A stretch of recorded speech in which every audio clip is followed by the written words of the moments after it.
welcome back to my channel. This is Pragya Jain and today we are covering a topic of basic coding of Python, or you can say the fundamentals of Python.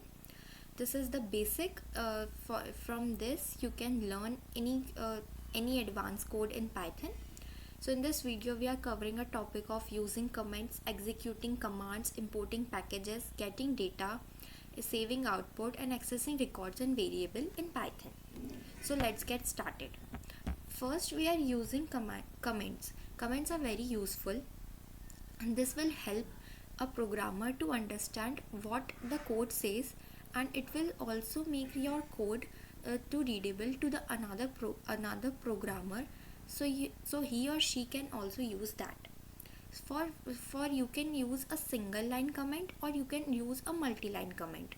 Single line comment is declared by a hash symbol, and the multi-line comment is declared by this.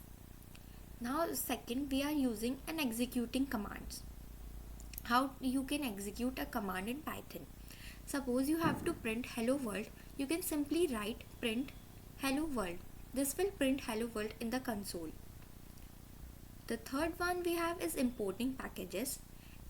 Packages in Python provides various libraries and packages for you to access and make your code easy to run, and this will help you in multiple ways.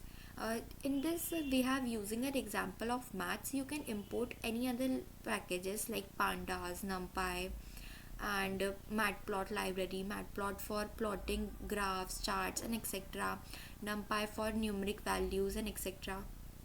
You can use any packages as you want according to your need. So here for example we are importing math, print math.sqrt16. This function math.sqrt16 will give you output 4.0 because 16 is the square of 4. Now we are importing specific function from a package. We have imported the whole package here. Import math, this will import the whole package, but you have to import some specific attribute from a whole package. You will use import date and time, import date time. This package is date and time, and we are importing only date and time, the specific attribute. This will print the current date and time. Now fourth operation we are using is loading data. For example, we are reading data from the CSV file using pandas. So we have imported pandas library as PD, assuming data.csv exists in the same directory. So you have to assume that data.csv exists in the same directory. So this code is for that. If your CSV file exists in another directory, this code will not run for that. So we are using try data is equals to pd.read underscore csv. This will read your data from the CSV file. The data loaded successfully.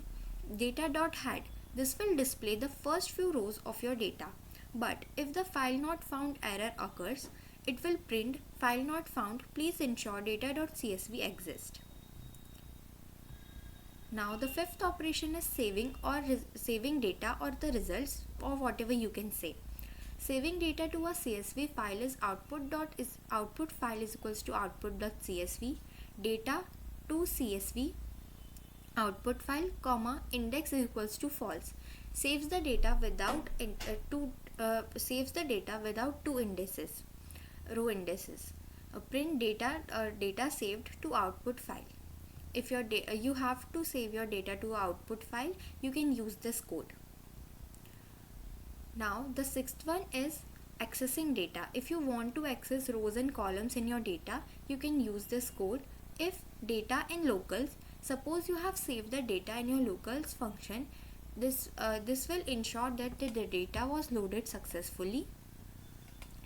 You have to access a column by its name. Suppose we have a column called student, and you have to access that student column, so you can use this. If column name in data.columns, replace column name with the actual name.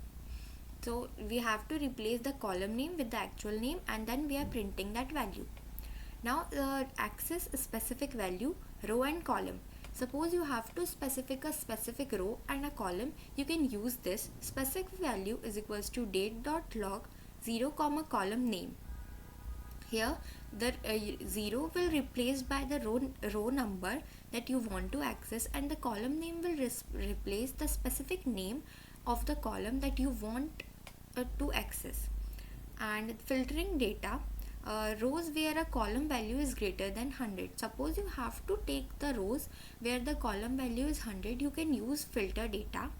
Filter data equals to data column name is greater than 10. This will give you that column and rows which have the column greater than 10, and printing filter data.